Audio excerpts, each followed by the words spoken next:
Hola, esto es Crisis en el Aire. Bienvenidos al episodio 232 de nuestra sexta temporada. Hoy conducen Natalia Gelos, Juan Pablo Hudson y Melissa Rabanales. Todos los sábados a la mañana te invitamos a tirar del hilo de la coyuntura. Seleccionamos 3 temas relevantes, los laburamos y te compartimos un análisis crítico. Hoy, industria que para, industria que cierra, el ocaso de las vacunas y la noche teatral de los proletarios. En los últimos días se conocieron estos cierres. Principalmente Whirlpool cerró su planta en Pilar, más de 300 despidos, donde se dedicaban a ensamblar y producir línea blanca, lavarropas. Otro caso sería Luxo y Vulcara. Preocupación a nivel nacional por la abrupta caída en la vacunación, sobre todo en niños y niñas. Con respecto a qué me parece vernos representados como trabajadores, te digo que lo pensé mientras estaba ahí en la obra, me parece una gran idea. En el primer bloque analizamos el momentum económico del gobierno libertario, entre la euforia financiera y la depresión industrial. Hoy viernes, Javier Milei pensaba dar a conocer los pormenores de la nueva relación comercial con los Estados Unidos, del que por ahora solo fue publicado un acuerdo marco. El presidente argentino iba a viajar al sorteo del Mundial de Fútbol de 2026, que se está celebrando en este momento en Washington, el sorteo, ¿no? Mientras grabamos el episodio de hoy, pero luego de una durísima pelea con la AFA, de la que ya hablamos acá en el episodio pasado, Milei decidió quedarse en Buenos Aires y los anuncios se postergaron. Sin embargo, en Argentina, la crisis del sector industrial se agudiza ante el boom importador y la caída generalizada de consumo también. En este primer bloque de Crisis en el Aire vamos a hacer un repaso por el estado de la economía libertaria y nos preguntamos, ¿es sostenible o no tanto? ¿Puede salir bien o la chocan mal? Ahí vamos. A mediados de la semana pasada, justo un mes después de la victoria de la Libertad Avanza en las legislativas, nos enteramos de que Whirlpool, la empresa multinacional de electrodomésticos, había cerrado una fábrica de lavarropas en Pilar. No era una planta más esta. Costó $52 millones.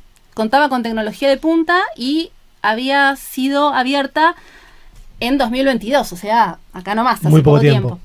La causa la había advertido una semana atrás el mismo Paulo Roca, que era proveedor de Whirlpool.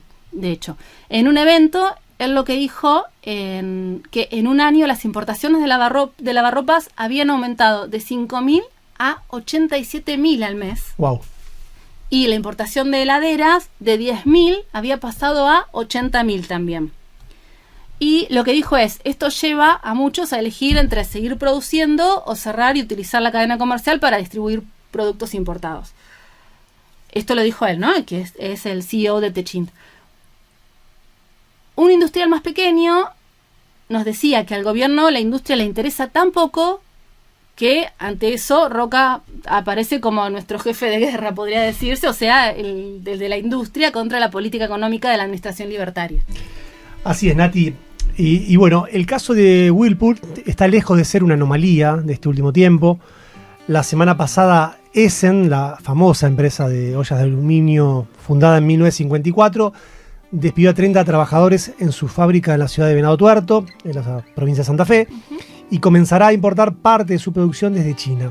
Hace 3 semanas, Mauro Sergio, que es una empresa muy popular, textil, de Mar del Plata, suspendió a 175 trabajadores en una fábrica que emplea a 250 personas. Los números macro tampoco son buenos. En 2024, o sea, el primer año de la presidencia de Milei, la industria cayó un 9,2% según el INDEC. El 2025 no fue mejor, con la industria manufacturera en constante declive interanual desde julio. Desde que Milei asumió hasta agosto se perdieron casi 280.000 puestos de trabajo registrados. Esto sería más o menos 432 trabajos perdidos por día. Hay 2 sectores afectados por la ola importadora en los que vale la pena enfocarse: el textil y el de los juguetes, justo ahora que viene Navidad. En septiembre la producción textil cayó 20%, el descenso más pronunciado de la década, y las fábricas del sector están funcionando al 37% de su capacidad, una locura, el nivel más bajo en los últimos 10 años. Por otro lado, la Cámara Argentina de la Industria del Juguete advirtió que entre enero y octubre de 2025 las importaciones de juguetes se duplicaron en volumen comparado con el mismo periodo del año pasado, pero con el consumo muy en caída. Matías Furió, el presidente de la Cámara, dijo algo sobre su sector, pero que tiene eco en varios otros. Esto dijo: a pesar de la alineación con Occidente, China pasó a explicar casi el 95% del volumen importado. La concentración, dice Furió, es la más alta de los últimos 20 años. Aquí hay un gran interrogante, ¿no? Varios ironizaron con que el gobierno está usando los dólares del swap con el Tesoro estadounidense para financiar importaciones chinas. Pero cabe preguntarse, a la vez, si esta ola podrá continuar cuando se implemente el acuerdo comercial con Washington. En el marco que subió la Casa Blanca, el acuerdo marco, Argentina se comprometió a priorizar productos estadounidenses y a prohibir, abrimos comillas porque es textual, la importación de bienes producidos mediante trabajo forzoso u obligatorio.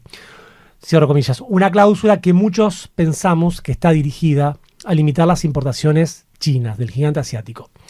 Le preguntamos a Aldo Lorruso, que es socio de Baigorria, una pyme autopartista que exporta sobre todo a Estados Unidos, cómo ve la situación en su taller y en la industria en general, y esto nos dijo. Bueno, la situación actual es de contracción de ventas en el mercado interno, que está estable en un punto muy bajo y sin perspectiva de recuperación, estrés financiero debido a la falta de crédito tanto a nosotros como a nuestros clientes, exceso en la cantidad de stock, en la situación laboral todavía, bueno, no tuvimos que realizar ningún despido, estamos tratando de sostener al conjunto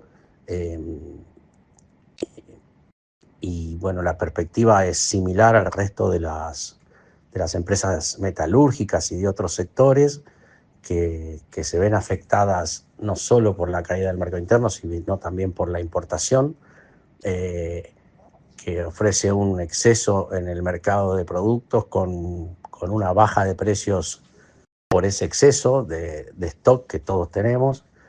Así que bueno, es una situación muy estresante, es una situación muy compleja para todo el sector industrial y con muy malas señales del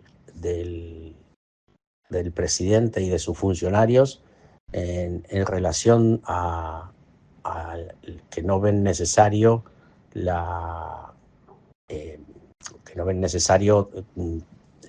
construir políticas públicas con relación al sector industrial, como si ven necesario construir políticas públicas para el petróleo, para la industria del petróleo, para la industria de la minería o para la industria o para el agro. Esas son, me parece, las grandes diferencias cuando la industria es lo que representa la mayor cantidad de mano de obra empleada. Algo de lo que dice Lorruso sobre la situación se refleja en el último estimador mensual de actividad económica, el famoso EMAE, que publicó el INDEC la semana pasada. Eran los datos de septiembre y el número causó suspicacias. Muchas consultoras estaban esperando que diera negativo y en lugar de eso mostró un crecimiento de 0,5%. Es importante porque si la cifra mostraba una caída, como se acumulaban 2 trimestres seguidos, el país entraba en una recesión técnica. Pero levantando el capó, uno ve que la industria sigue en caída y que lo que realmente explicó la suba fue el sector intermediación financiera. Particularmente, y esto después lo dijo el INDEC en un comunicado, por una suba de comisiones de préstamos y depósitos y también por el aumento de bonos de deuda del gobierno negociados por los agentes y sociedades de bolsa. Entonces, con la financiarización y la caída de la industria ya reflejada claramente en las estadísticas, ¿en qué consiste el programa económico de Javier Milei para esta segunda etapa? Bueno, se lo preguntamos a Martín Shor, investigador del CONICET y autor y coautor de varios libros sobre la historia económica argentina.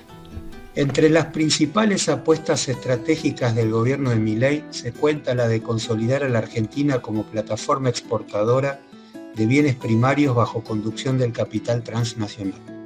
Como parte de esa apuesta se destaca la decisión genuflexa del gobierno argentino de establecer una alianza amplia, no solamente económica, con Estados Unidos. Con ese país, Argentina tiene un perfil de especialización relativamente competitivo. De allí que seguramente costará mucho que se pueda exportar a Estados Unidos, al tiempo que habrá enormes presiones sobre la industria argentina por parte de la estadounidense. Allí se destacan distintos tipos de maquinarias, la biotecnología, la producción de medicamentos e insumos médicos, la tecnología nuclear y la aeroespacial, por citar las más renombradas. Hoy por hoy, Estados Unidos representa apenas el 9% de las importaciones argentinas, lo cual muestra que tiene mucho terreno por ganar, en su intento por demás complejo de desplazar a China. Y también es claro y manifiesto su intención de quedarse con nuestros recursos energéticos y nuestros minerales críticos. Además de los efectos negativos que podría tener sobre la estructura industrial de nuestro país, un acuerdo de estas características se ve sumamente condicionado por el hecho de que muchos sectores del poder económico nacional e internacional tienen negocios muy aceitados con China, no con Estados Unidos. Bien, lo escuchamos a Martín Shore. Y a todo esto, las dudas sobre la sustentabilidad del plan arrecian y se ven sobre todo en la decisión del gobierno nacional de no aumentar las divisas de reserva. Hoy el Banco Central tiene menos reservas que cuando Alberto Fernández entregó el gobierno. Entonces tenía en aquel momento un rojo de 11.000 millones de dólares y ahora estamos cerca de menos de 17.000 millones. Esto significa un desvío de 14.000 millones respecto de la meta de diciembre establecida por el FMI, que, dicho sea de paso, volvió a insistir en que aboga por unas reservas más sólidas para reforzar la estabilidad macroeconómica que ya se ha logrado y también para fortalecer la resiliencia general de la Argentina frente a la crisis. Esas son palabras de ellos, ¿no? Es que, como ya sabemos, ya que comprar dólares empujará el tipo de cambio y por lo tanto los precios hacia arriba, el gobierno prefiere priorizar la desinflación aún con las arcas de central vacías o vacías.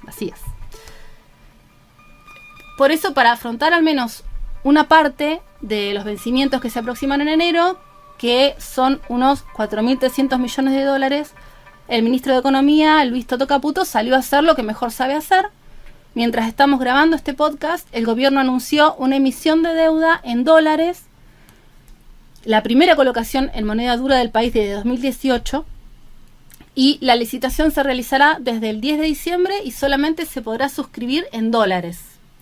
Va a tener una tasa de 6,5% anual, que se paga en un cupón semestral, y podrán participar grandes inversores de la Argentina y del exterior, pero también estará abierta a minoristas con ofertas a partir de $1.000. No se trata de una vuelta a los mercados, como anunció Milei, porque el riesgo país aún no lo permite, sino que es una emisión de deuda local. Hay un dato que ellos están elogiando mucho y es que en caso de litigios se dirime bajo la justicia o la legislación local y no internacional. Hoy estaban sus voceros como destacando esa cuestión. Ajá. Bien, le preguntamos a Marco Kaufmann, que es economista del Mirador de la Actualidad, el Trabajo y la Economía, el MATE, ¿qué tan sostenible es el programa del gobierno? Esto nos dijo. El tema de la insustentabilidad del esquema económico es algo que venimos marcando desde hace largo tiempo con el MATE, que es observable, que es conocido también por experiencias anteriores de esquemas como el actual.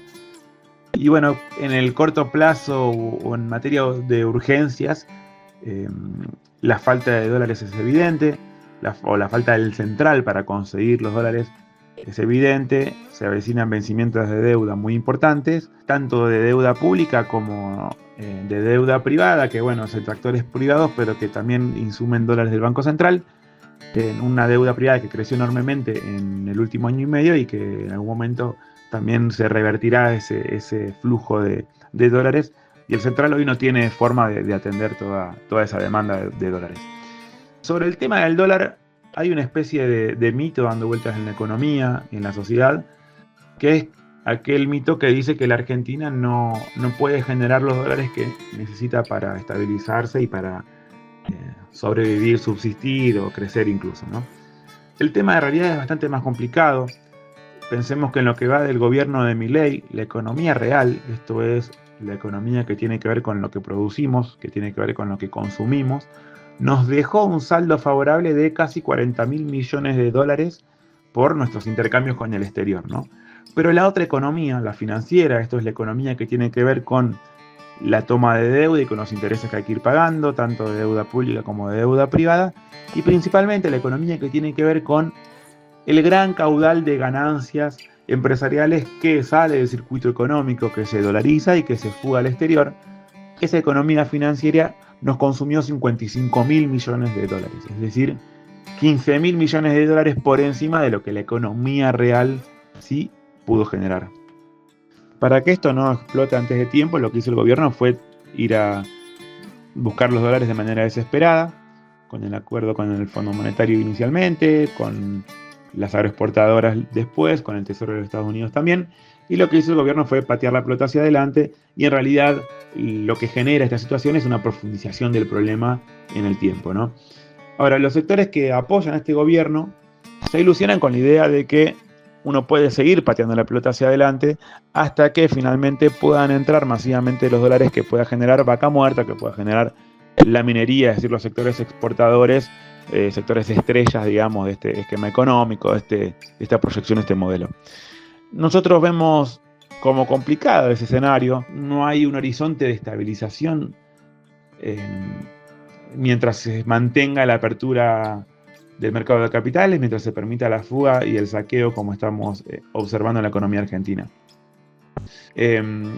Decía al principio que el problema urgente es la falta de dólares, pero no es el único problema que tiene el modelo. Ese es, si se quiere, el problema urgente, pero la pérdida de empleos, la pérdida de industrias por la apertura de importaciones, la caída de ingresos de manera masiva, también son parte de la situación económica y también juegan su papel en términos de la sustentabilidad de un modelo económico.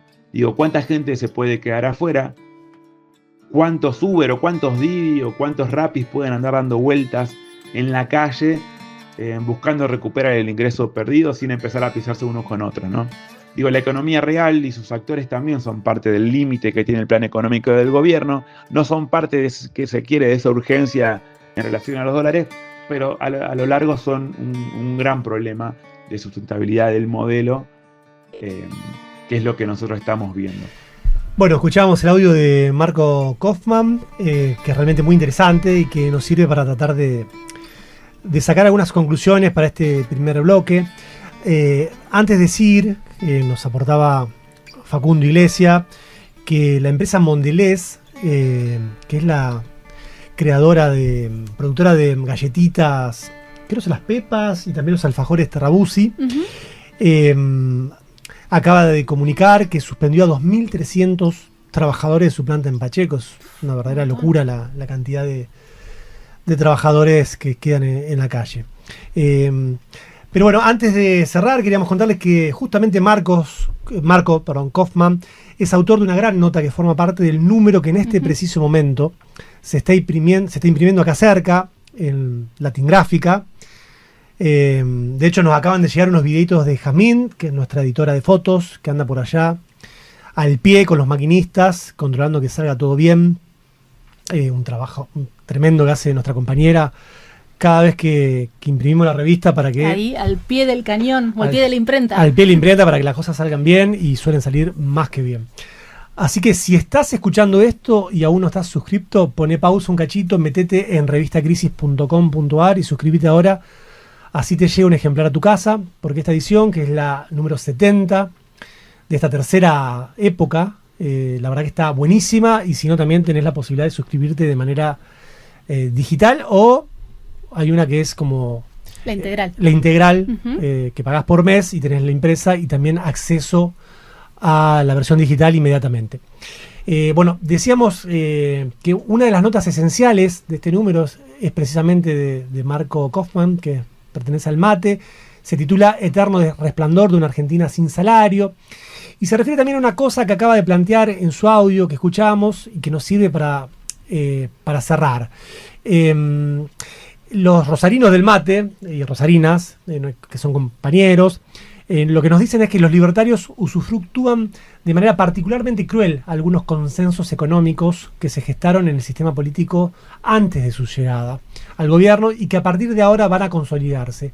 Uno de ellos, muy importante, es esta idea de que la Argentina no produce los dólares que precisa, esto lo decía en el audio, y por lo tanto tiene que hacer lo imposible por exportar más. Es interesante que quizás sea el momento para poner en cuestión enunciados como estos consensos de época, para poner en el foco otro tipo de soluciones que nos permitan ampliar el horizonte político y económico. Porque lo que provocan este tipo de consensos, que parecen más bien técnicos, inobjetables, es precisamente reducir el campo de lo posible. ¿Cómo funciona esto? Una vez que se instala cuál es supuestamente el problema de la economía argentina, en este caso, la discusión sobre qué hacer se restringe a unas pocas opciones. Lo vimos la semana pasada, también como esto aparece en el fútbol, o está apareciendo en el fútbol y su vida política e institucional. O para decirlo de otra manera, una vez que se definió cuáles son los contornos del modelo de acumulación, lo único que resta por decidir son los modales de su aplicación. Más, menos intensos, pero las reglas del juego ya están puestas. Entonces, lo que plantea Kaufman es que en realidad el problema es que los dólares que se producen se los llevan unos pocos a través de operaciones financieras, la famosa fuga. Y luego toda la sociedad tiene que ajustarse y producir más, ajustarse más para garantizar esa extracción de la riqueza producida en nuestra patria. Si no se desarma ese cuello de botella, no habrá alternativa real. Y eso no parece que vaya a venir del sistema político. Con esto venimos insistiendo fuertemente. Por eso la pregunta es, inevitablemente, ¿hasta dónde va a sostener el pueblo argentino, la población argentina, este esquema? En el segundo bloque, analizamos la caída estrepitosa de la vacunación en las infancias y las adolescencias y los riesgos sanitarios que se reabren. El 19 de febrero de este año, un comunicado del Ministerio de Salud pasó por debajo de los radares de la conversación pública. Ahí se anunciaba un aumento significativo de los casos de hepatitis A. Entre 2019 y 2023 hubo 31 casos anuales de esta enfermedad, con un mínimo de 10 en 2021 y un máximo de 55 en 2022. En 2024, el año pasado, se confirmaron 70 casos. Y en tan solo el primer semestre de este año hubo 69 nuevos casos. La razón principal de este rebrote tiene que ver con la caída drástica de la vacunación. La alerta se encendió todavía más cuando se hizo público que la caída estrepitosa de la vacunación no se circunscribe a esa enfermedad solamente, sino que es una tendencia más general con consecuencias sanitarias delicadas para la población joven, en especial para los más chicos. En este segundo bloque de Crisis en el Aire vamos a poner sobre la mesa las cifras oficiales sobre la caída de la vacunación en los últimos 6 años y vamos a sumar las voces de especialistas en la materia para tratar de entender qué hay detrás de esta situación. Vamos a empezar por un informe reciente de la Sociedad Argentina de Pediatría. La primera conclusión a la que arriba es que en 2024 ninguna de las vacunas analizadas alcanzó la meta programática del 95% establecida para garantizar lo que se llama la inmunidad colectiva. En el desagregado lo que indican es que en determinadas dosis estratégicas los porcentajes caen por debajo del 50%. Por ejemplo, la triple viral, que es la que cubre, combate el sarampión, la rubiola y las paperas, aplicada a los niños de 5 años, tuvo una cobertura del 46% en 2024, cuando entre 2015 y 2019 rondaba el 90%, o sea, cayó un 44%. Son muy impresionantes los datos. La idea no es generar pánico, pero a la vez sí tener una alerta y tratar de entender un proceso que parece que es muy complejo. Sigamos con algunos datos más. La cobertura de la vacuna contra la poliomielitis, un refuerzo que se da a los 5 años, cayó del 88% al 47% si lo comparamos con lo ocurrido también entre 2015 y 2019. La triple bacteriana celular, también administrada a esa edad, pasó del 88% a apenas el 46%.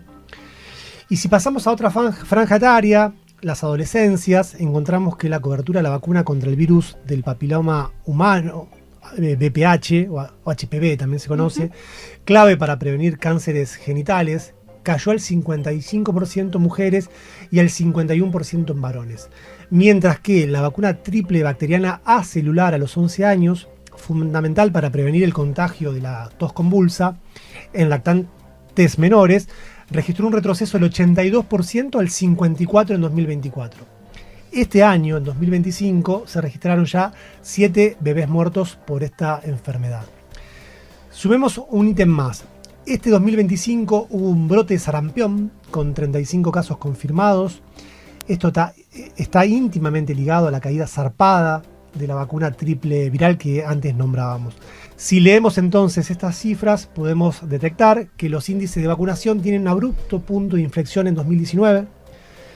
No tenemos que ni recordar que en 2020 comenzó la pandemia, pero que la caída más lenta viene todavía de más atrás.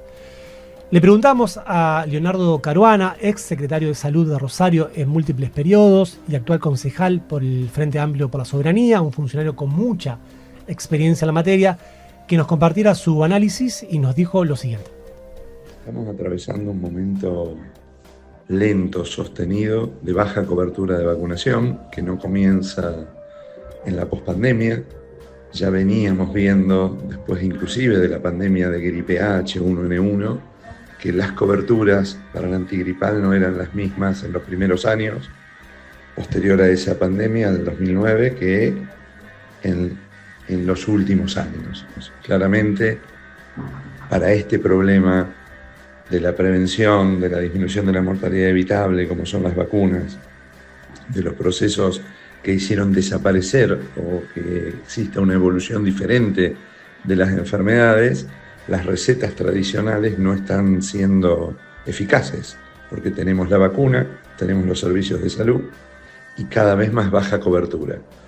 Yo creo que hay que explorar que también las interpretaciones de estos problemas no pueden ser solo desde una mirada biológica o desde una mirada clínica, si bien es necesario también en el asesoramiento y en las consultas poder problematizar el acceso a la vacuna. Hay un fenómeno más complejo que es este resquebrajamiento de los vínculos entre la sociedad, la ciencia y la salud, que se viene dando en muchos procesos y que yo creo que también hace, primero, que no responsabilicemos a la área de vacunación ni a las familias que no se vacunan por esto, sino que, bueno, la profundización y restaurar un vínculo más estable y sostenido entre los equipos de salud y la población, bueno, debería ser una hoja de ruta por lo menos a mirar y a explorar.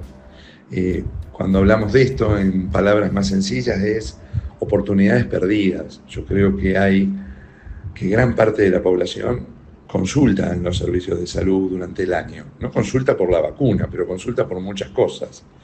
La pregunta es si de los servicios de salud ofrecemos en cualquiera de nuestras consultas todo lo que podemos ofrecer, desde un Papa Nicolau hasta la posibilidad de completar el carnet de vacunación incompleto. Por otro lado, el trabajo salud y escuela, bueno, hay muchas dimensiones que hay que tomar.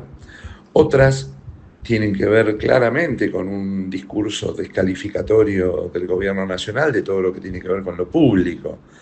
Descalificación de la universidad pública, de la ANMAT, la Comisión Nacional de Inmunizaciones. Tiene de horizonte un sistema de salud basado en la oferta y la demanda, no en los derechos.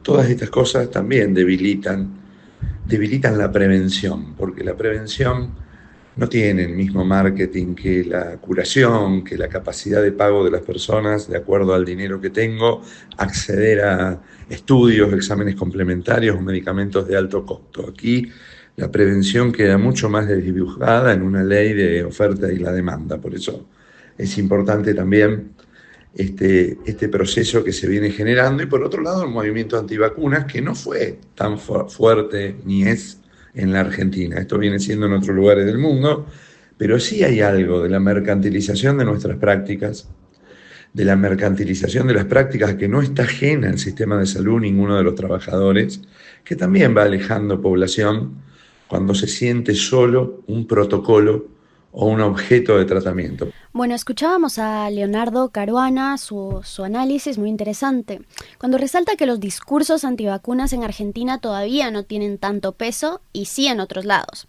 Debemos mirar a Estados Unidos y a su secretario de Salud, Robert Kennedy Jr., fundador de un grupo antivacunas. Una de las primeras medidas que tomó en ese país fue despedir en junio a los expertos que integraban el comité que decide la planificación de las vacunaciones y lo reemplazó por un grupo que incluye a profesionales que siguen su misma línea. La Secretaría planea por estos días votar para terminar la vacunación de todos los recién nacidos contra la hepatitis B y examina si las vacunas del calendario de inmunización infantil están detrás del aumento de alergias y trastornos autoinmunes. Bueno, todo esto ocurre mientras la OMS alerta sobre un aumento global de los casos de sarampión. Y el año pasado UNICEF manifestó que la cobertura mundial de inmunización infantil se estancó en 2023, por lo que habría 2.7 millones más de niños y niñas sin vacunar o sin recibir la totalidad de las vacunas en comparación con los niveles anteriores a la pandemia. En Argentina hubo un escándalo mayúsculo cuando la diputada del PRO por el Chaco, Marilú Quirós, aliada del oficialismo, organizó un evento antivacunas en el Congreso de la Nación. Se llamó ¿Qué contienen realmente las vacunas COVID-19? El encuentro tuvo momentos bizarros que ya conocemos, pero no habría que tomarlo a la ligera. Esta diputada presentó un proyecto de ley para poner fin a la obligatoriedad de la vacunación. Esto escribió en uno de los fundamentos, y abro comillas: la necesidad de revisar el carácter obligatorio y compulsivo establecido por la ley número 27.491 de control de enfermedades prevenibles por vacunación, en atención a razones de oportunidad, mérito y conveniencia, atento a que la ley número 27.797, la ley Nicolás, recientemente sancionada, que considera necesario que toda política sanitaria de prevención respete los principios de autonomía, consentimiento informado y libertad sanitaria. Y cierro comillas. Tanto el PRO como la Libertad Avanza salieron a diferenciarse del evento y del proyecto, aunque nadie explica por qué se autorizó semejante movida en el Parlamento justo en este contexto de caída general de la vacunación. Bueno, le pedimos a Daniela Hosborg, doctora en Ciencias Bioquímicas y experta en vacunas de la UNLP CONICET, que nos compartiera su lectura de esta situación y nos contó lo siguiente. Bueno, sin dudas multifactorial, ¿no? Multifactorial, pero hubo un antes y un después de la pandemia. Teníamos problemas antes de coberturas de vacunación, pero está todo incrementado. Entiendo que hay muchos factores que ayudan. Haber vivido la crisis que vivimos y con angustia, desinformación y falta también de tener un cierre, ¿no? de la pandemia, de los datos de la vacuna, de la vacunación, de lo que sucedió y demás. Me parece que eso sin dudas es clave. También hay un cambio de época que lo estamos viendo en muchos países, en donde se hace mucho énfasis en lo individual versus lo social, trabajar esto del derecho a decidir versus la tiranía estatal o la tiranía médica. Y bueno, con un formato de divulgación que eso también lo hace complicado. Tenemos un calendario de vacunación que es espectacular, es complejo y hay que divulgarlo y trabajarlo todo el tiempo de manera sostenida, con, digamos, distintas estrategias para llegar a toda la población. Contar también con los insumos para las vacunas y la vacunación. Los otros días el ministro de Salud de la provincia dijo que había faltantes de vacunas y nombró a varias, entre ellas faltaban vacunas contra la COVID-19, pero nombró a varias vacunas que están en faltantes. Eso también es complicado. Hacer cumplir la ley de vacunas y vacunación, tener presupuesto para todo lo que implica vacunas y vacunación, trabajar también en el tema de los vacunatorios, los horarios de los vacunatorios, que eso también era una consigna para que no ir sacando obstáculos. Bueno, escuchamos a Daniela Hosborn, doctora en ciencias bioquímicas y experta en vacunas. No es simple comprender los sentidos últimos de este enorme derrumbe de los índices de vacunación, que, bueno, no sé ustedes, pero yo por lo menos me desayuné, que era tan general, y realmente me preocupé. Uno está muy tentado en focalizar en una única causa. Por ejemplo, dado que los números se derrumbaron fuerte en 2024 y en 2025 y apareció, no sé, apareció muchos casos de sarampión, en pensar que solamente es una causa del gobierno libertario, del gobierno actual, de la Libertad Avanza. Está claro, como decían en los audios, que tiene una responsabilidad, porque el ataque hacia la salud pública, hacia lo público en general, pero particularmente hacia la salud pública, es muy, muy claro. Toda la batalla contra los trabajadores del Garham y otros trabajadores de salud fue muy férrea y muy cruel por parte del gobierno. Pero de todos modos, lo que también cuentan los profesionales y lo que fuimos leyendo es que esta caída de la vacunación es incluso previa a lo que pasó con la pandemia a partir de 2020. O sea, viene ya al menos desde 2009, cuando fue la otra pandemia, que es la gripe A. Exacto. Aparte, de todos modos, también es como pensar cómo es una caída como muy notoria en un país que tiene una tradición de vacunación. O sea, ahí veíamos, había índices muy altos antes. Entonces no puede explicarse desde una sola manera, ¿no? Exactamente. Hay algo que nombraba Leonardo Caruana, que tiene mucha experiencia en caminar barrios y barrios con salitas de salud en la ciudad de Rosario, y es la fractura entre la sociedad, la ciencia y la salud. Este es un punto nodal que también Hosborn lo nombraba en su audio. Me parece que esto que ocurre en el campo de la salud también se traslada a otros campos. Hay una fractura entre una especie de Estado y sociedad, a lo que se suma también la ciencia, y que hay que reconstruir.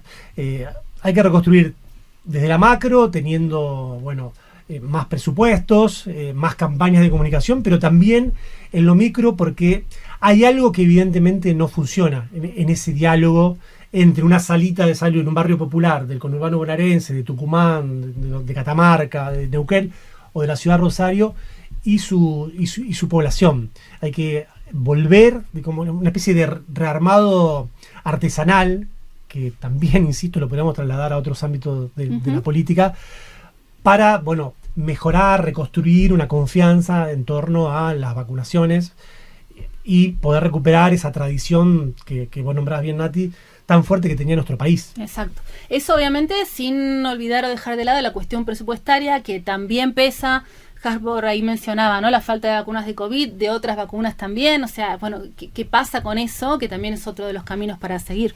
Sí, y hay una imagen que es fuerte, digamos, que no queremos que se lleve la marca de este análisis, pero sí que está clara, que es en la pandemia, sobre todo en 2020, toda la discusión en torno a las vacunas, el inicio de la vacunación, eran 1, 2, 3, 4, 5, y ahora, 5 años más tarde o 4 años más tarde, lo que encontramos es que más que muchas vacunaciones aparece una imagen contraria, que es la caída sustancial de los índices de vacunación. Son muy contrastantes las fotografías entre lo que ocurrió en pandemia y la gente o desconfiando a la hora de vacunarse, o haciendo largas colas para poder inmunizarse.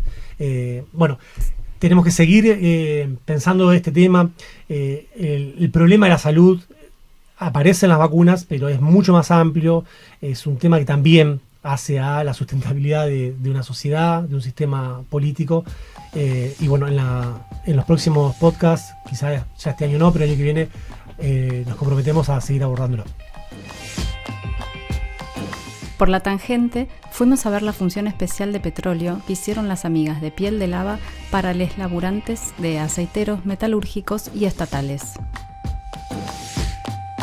Petróleo es una obra de Piel de Lava que refleja la vida en un campamento de trabajadores del petróleo, justamente en el sur, en la Patagonia. Recordemos, A este colectivo teatral lo integran Laura Paredes, Pilar Gamboa, Valeria Correa y Elisa Carricajo. Esta obra fue estrenada en 2018 y desde entonces recorrió un largo camino. Esto no es una novedad, pero este año, hace unas semanas nomás, en noviembre, hubo una función especial en el Teatro Metropolitan que invita a pensar ciertas cuestiones sobre la clase trabajadora justamente y sobre su lugar en nuestro imaginario cultural contemporáneo. Así que esta tangente de hoy va a ir tras ese hilo, un poco también dialogando con lo que escuchábamos en el primer bloque y en qué pasa con esas pérdidas de trabajo, ¿no? Ahí hay vidas, hay una cuestión de clase trabajadora y esto de alguna manera dialoga con eso. Para quienes no vieron la obra, un mínimo resumen: se trata de un grupo de 4 trabajadores del petróleo que comparten sus días en esos trailers en los campos de exploración y de explotación en la Patagonia. Las 4 actrices ponen en escena cómo son esos días, esa masculinidad sin testigos que se trama en esas situaciones de campamento, de un laburo hipermasculinizado. Sobre eso ya se ha escrito, sobre este movimiento, ¿no? De estas actrices poniéndole el cuerpo a esa situación. Ahora bien, como decíamos, la función del Metropolitan fue especial. ¿Y por qué? Porque más allá de este tema, lo interesante es que ese día, en esa función, además, el público estaba conformado en un 90% por trabajadores. Había sido una función organizada por el Sindicato de Aceiteros como cierre de un congreso. Entonces había un doble juego, ¿no? Por un lado estaba esa obra que habla de la clase trabajadora, pero por el otro lado también se producía algo especial porque era una gran mayoría de obreros y además de obreros varones.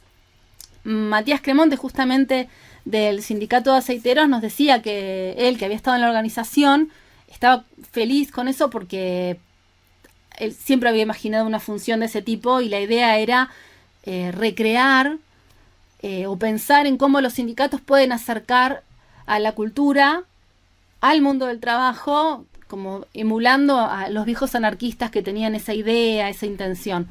Y entonces, por eso mismo es que se veía desde 2 planos la obra, ¿no? Por un lado lo que pasaba ahí, pero por el otro lado también como percibir cuáles eran las reacciones desde las butacas y mirar qué pasaba ante eso que sucedía, más allá de que fueran varones. Y entonces había como una idea de ver, bueno, ¿qué le pasa a los varones viendo eso? Pero a la vez era qué pasa cuando hay escenas de cuidado, qué pasa cuando están esos chistes, esos momentos de esa intimidad que se crea en esos lugares. La presencia ausencia de las familias, ¿no? Como ese lazo que muchas veces pasa desapercibido, pero que es lo que habita y que construye el día a día de los trabajadores en el momento de laburo. También qué pasa con los descuidos o las presencias de las patronales. Bueno, todo eso que es invisible, pero que tiene una presencia fuerte.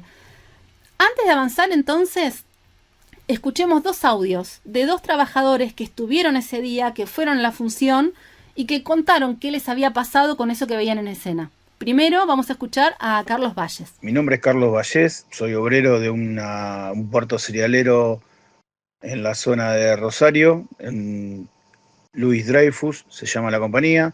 Mi puesto es hilero de embarque. Había ido al teatro, había tenido la suerte de ir al teatro. Lo que más me gustó de la obra es cómo la colaboración entre obreros, que es algo invisibilizado para los patrones, cómo los obreros colaboran entre sí para llevar adelante un trabajo. Y la verdad que sí, que me sentí muy representado en algunas cosas que pasan en el trabajo día a día, que ahí lo llevaban adelante. Y los personajes también existen, son de la vida real, digamos, existen en los lugares de trabajo totalmente. Pero la obra a mí me pareció genial, muy bueno. Borda pasó por distintos estadios y en poco tiempo, y es casi te diría la vida de un trabajador, es la vida de un trabajador que pasa por esos estadios y que los tiene, a veces los oculta y cuando tiene un poco más de confianza puede abrirse y contárselo al compañero. Bien, y ahora escuchemos a Jacqueline Chacón, que es del Sindicato de Obreros y Empleados de la Industria Aceitera. Ella había viajado desde Mendoza vio la obra y dijo esto. No había ido antes al teatro. Y lo que me gustó de la obra es la manera en la que cuentan, viste, que hay 3 trabajadores en un container y bueno, llega un cuarto que como extraña a la mujer, se lleva prendas de ella y bueno, van contando desde el humor, viste, que se ponen, bueno, toda esa parte me encantó de la manera en la que cuentan y cómo va cambiando la cabeza de los compañeros, viste, y también se van probando las prendas de la esposa y eso. Y con respecto a qué me parece vernos representados como trabajadores, te digo que lo pensé mientras estaba ahí en la obra.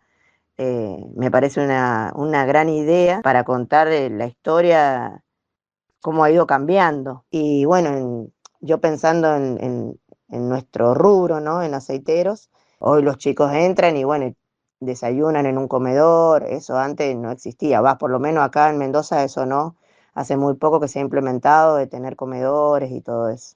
Es una buena historia, una buena manera para contar desde el humor luchas y todo el proceso de cómo hubieron compañeros que realmente lucharon y cambiaron la historia para dignificar nuestros salarios y para que la vida sea más amena dentro del trabajo. Bien, por un lado estaban los espectadores, ¿no? Y esto que cuentan, esto que pasó, tuvimos varios audios y muchos veían, para muchos era la primera vez que estaban delante de una obra que además representara eso que ellos viven a diario, pero por el otro lado también fue especial para el colectivo de Piel de Lava porque era la primera vez en la que tenían una función de este tipo con tanta composición de trabajadores justamente ahí.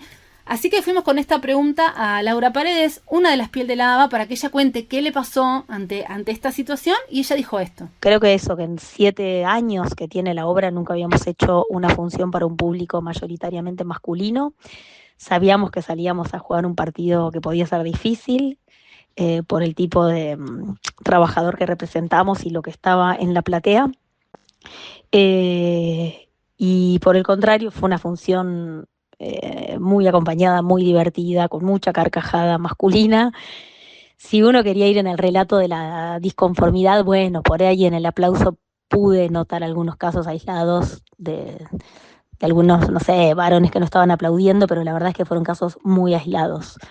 Había un consenso general bastante bueno y básicamente que habían entrado, creo que entraron en el humor y que después habían podido seguir la obra, o eso intuía yo desde adentro, más allá del gesto de que éramos mujeres haciendo de hombres y que eso por supuesto implicaba una opinión, ¿no?, sobre esta masculinidad. Pero después estaban siguiendo el relato y siguiendo la trama de la obra más allá de eso. O sea que ese gesto por supuesto es inherente a la obra y como que no podés pensar la obra hecha por hombres en lugar de por mujeres, pero más allá de eso creo que después estaban muy metidos en la trama de la obra, en las sensaciones que estaban también adentro de esa ficción y divirtiéndose.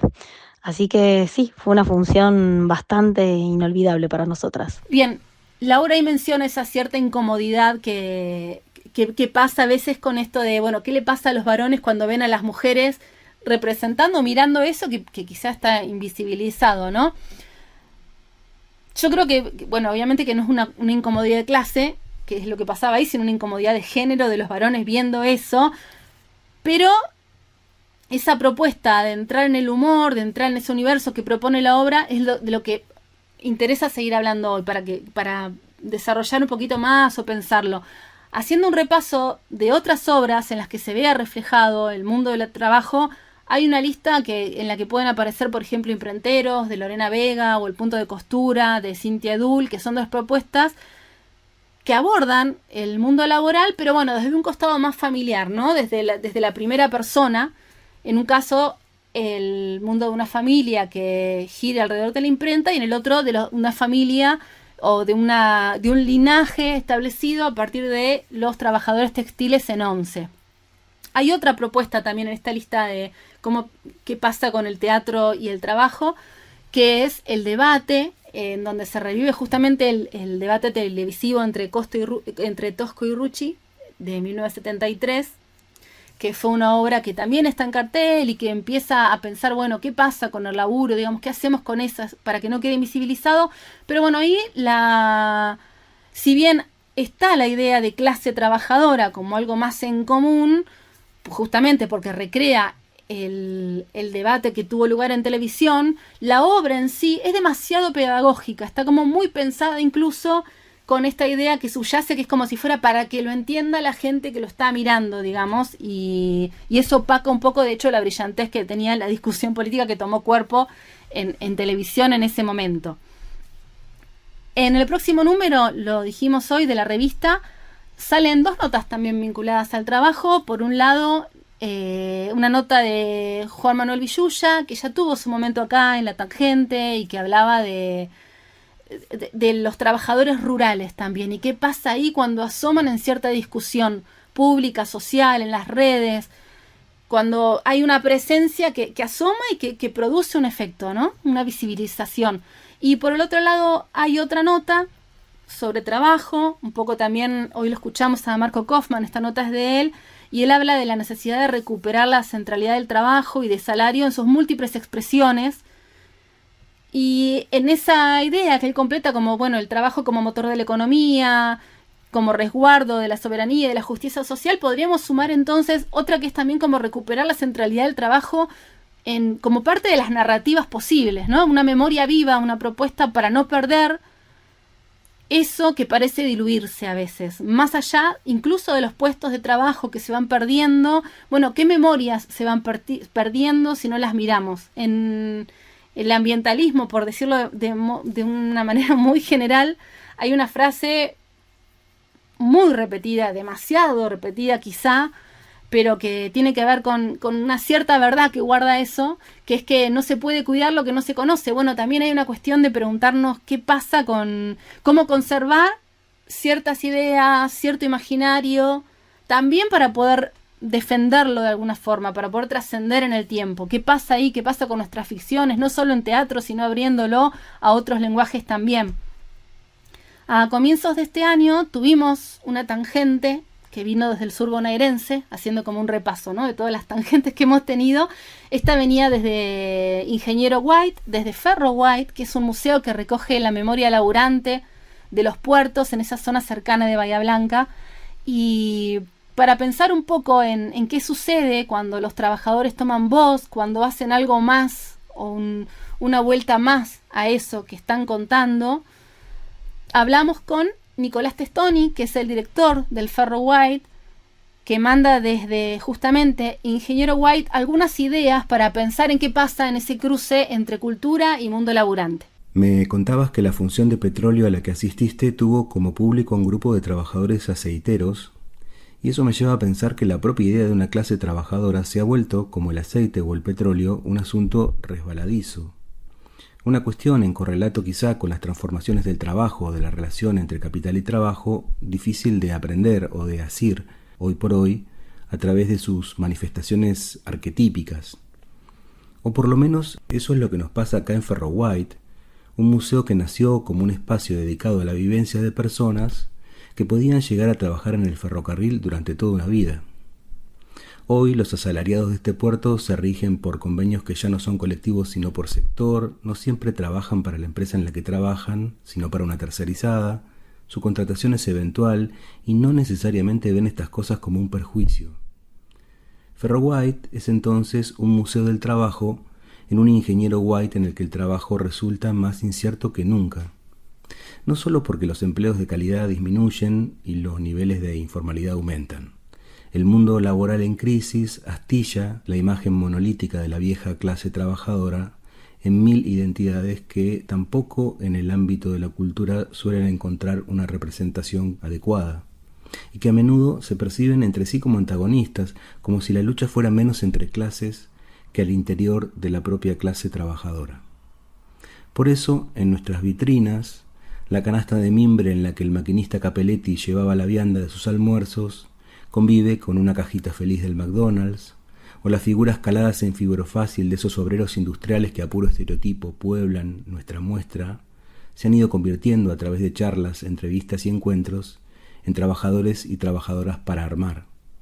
Porque Ferro White no sobrevuela esta historia, es parte de ella.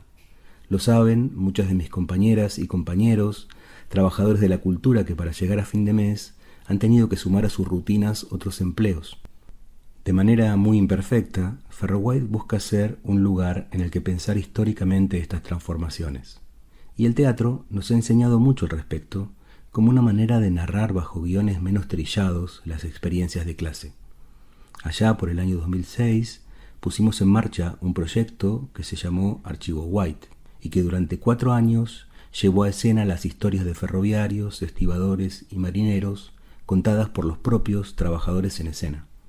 De ese proyecto, dirigido por Natalia Martirena, coordinado por Marcelo Díaz y con el asesoramiento de Vivi Telias, surge, creo yo, una de las frases que apuntamos en una de las paredes del museo. Esa que dice: un trabajador nunca es solo un trabajador, también es lo que desea y lo que teme, qué come y cómo baila, las cosas por las que brinda y aquellas por las que lucha. Hoy hablábamos de todos esos trabajos que se pierden y solamente son algunos de muchos, ¿no? En estos tiempos. Entonces, por un lado, es qué pasa con eso, con esas historias. Y por el otro lado es cómo se siguen creando justamente narrativas para abordar eso. Por eso era interesante ese doble juego que se había dado en esa función, que era la excusa como para pensar todos esos mundos laburantes que quizás se van perdiendo y que un modo, aunque sea de poder sostener, es a través de estos trabajos, de estas ficciones, de estas narrativas. Recién, para cerrar, estaría bueno rescatar esto que decía Testoni, ¿no? De esta gráfica que circula mucho en Ferro White y que tiene que ver con la idea de trabajador, y que dice así: un trabajador nunca es solo un trabajador, además es lo que desea y lo que teme, qué come y cómo baila, las cosas con las que sueña y aquellas por las que lucha. Esto fue Crisis en el Aire, un podcast de la revista Crisis conducido por Natalia Gelos, Juan Pablo Hudson y Melissa Rabanales.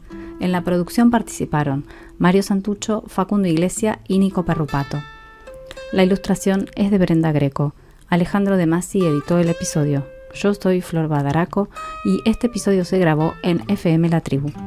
Chau, hasta la semana que viene.